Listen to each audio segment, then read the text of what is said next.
नमस्कार मेरे प्यारे साथियों। मैं डीपी आज एक नए वीडियो के साथ आप लोगों के सामने हूँ।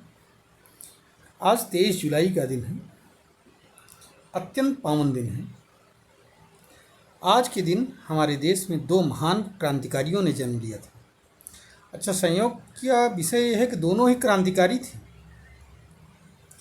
एक की तो फोटो आप देख रहे हो, बाल गंगाधर तिलक, जिनको लोकमान्य कहा जाता था। एक दूसरे भी क्रांतिकारी थे जिनको कहा जाता था चंद्रशेखर आज़ाद। दोनों का ही जन्म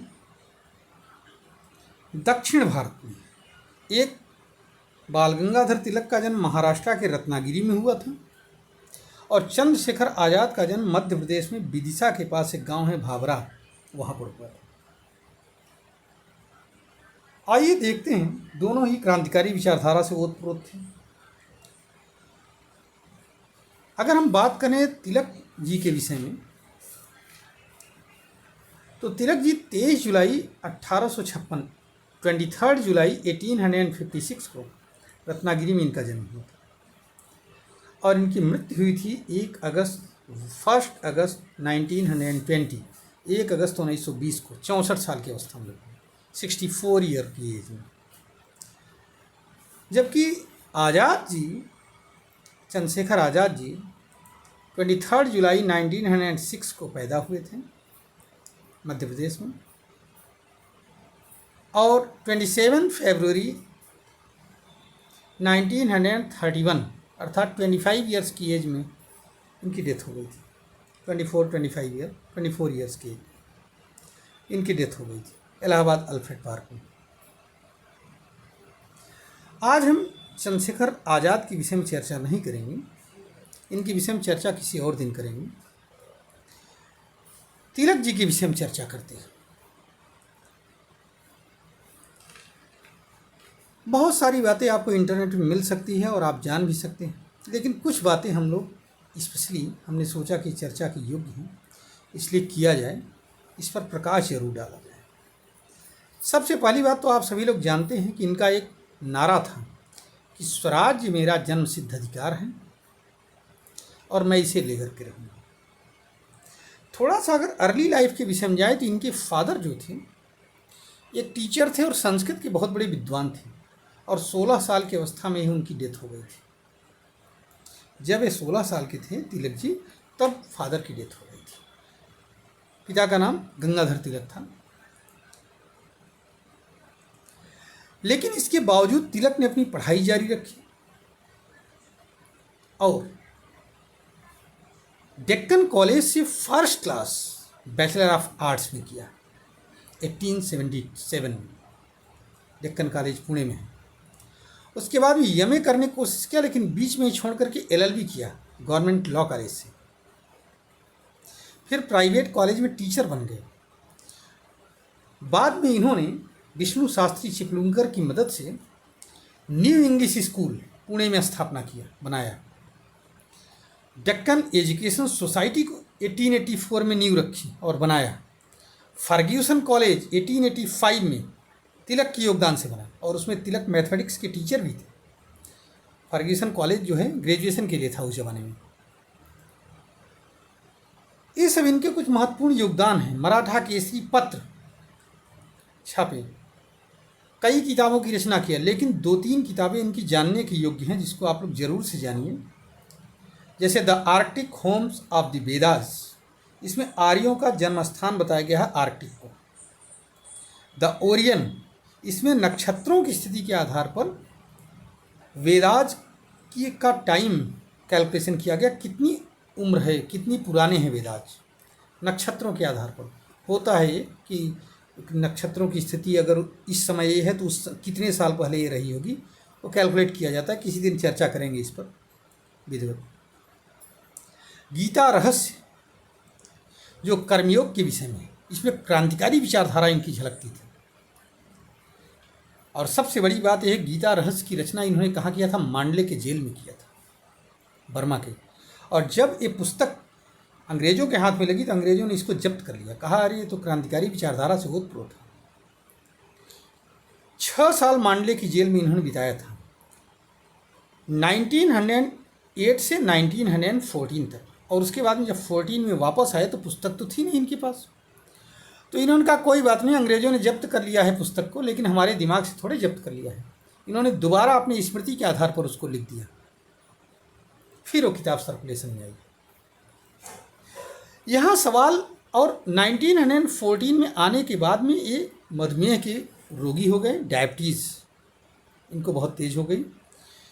फिर हम लोग इनको बचा नहीं पाए, या भारतीय जनमानस इनको नहीं बचा पाया, क्योंकि उसमें मेडिकल की फैसिलिटी भी इतनी नहीं होती थी, और आयुर्वेद में बहुत ज़्यादा इसका इलाज नहीं था। अंत में 1920 में बॉम्बे में इनकी डेथ हो गई थी। आइए ज़रा सा इस विषय पर हम लोग ज़रूर चर्चा कर लेते हैं कि मांडले की जेल, इनको मांडले जेल भेजा क्यों गया था। तो इसका तार बंगाल विभाजन से जुड़ा हुआ है। 1905 में बंगाल का विभाजन किया गया था, और इससे पूरे बंगाल में बहुत ज़्यादा रोष था। 30 अप्रैल 1908 को दो यंग बच्चे, एक की उम्र लगभग 20 साल और एक की उम्र लगभग 18 साल, प्रफुल्ल चाकी 20 साल की और खुदीराम बोस 18 साल की नौजवान, दोनों ने मुजफ्फरपुर बिहार में किंग्सफोर्ड, जो कि उस समय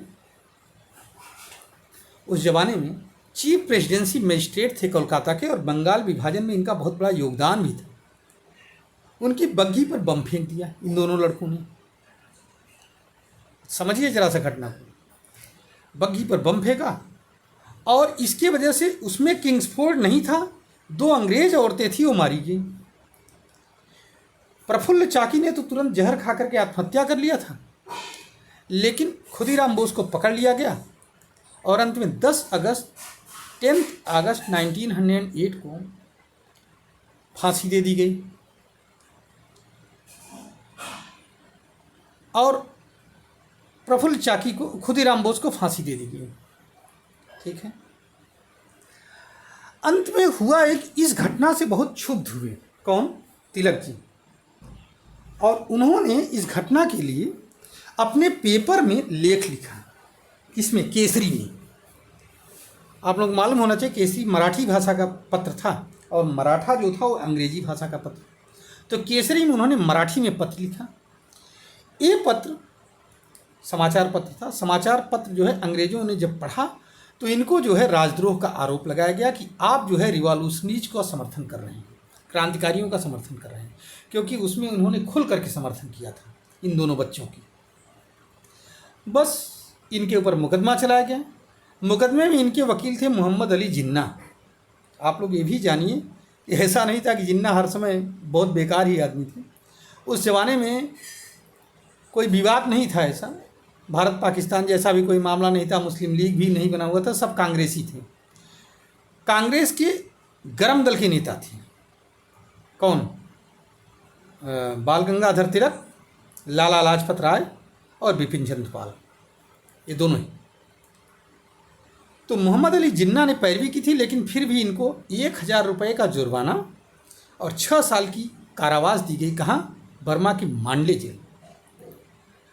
अब मांडले जेल वैसे ही थी जैसे काला पानी, उस जमाने में काला पानी में भेजा जाता था लोगों को। वहाँ पर सुभाष चंद्र बोस को भी मांडले जेल भेजा गया था, और जैसे सुभाष चंद्र बोस मांडले जेल की मौसम को देखा, वहाँ उमस भरी गर्मी उस जेल में, आसपास छोटी सी कोठरी में रहना, आदमी पागल हो जाए। लेकिन तिलक ने 6 साल कैसे बिताए थे? सुभाष चंद्र बोस तो तुरंत जो है वो अंग्रेज़ों से हो करके, फिर बाद में कुछ वायसराय को पत्र वगैरह लिख करके वो चले आए थे, वहाँ से छोड़ दिए गए थे। लेकिन तिलक जी ने 6 साल बिताए थे वहाँ पर। कैसे बिताए थे ये सोचने की बात है। बिना किसी प्राइमरी एम्यूनिटीज़ की सुविधा की आज की हमारे नेता जो दुआही देते हैं, सावरकर या तिलक वगैरह के विषय में कभी बात करना पसंद नहीं करते हैं, और बात करो तो दुनिया भर के आरोप लगाते हैं। उनको ये सोचना चाहिए। उन्होंने तो कभी मांडले जेल देखा नहीं, उन्होंने न ही कभी जो है वो देखा, क्या नाम है, अंडमान की सेलुलर जेल। उन्होंने तो आराम से बड़े बड़े, वो तो बड़े बड़े उसमें जो है महलों में बंद रखे जाते थे ना, उनको तो सारी सुविधाएं मिलती थी, इसलिए वो कभी नहीं जान पाएंगे और वो हर समय आरोप लगाते ही रहेंगे कि इन्होंने क्या किया।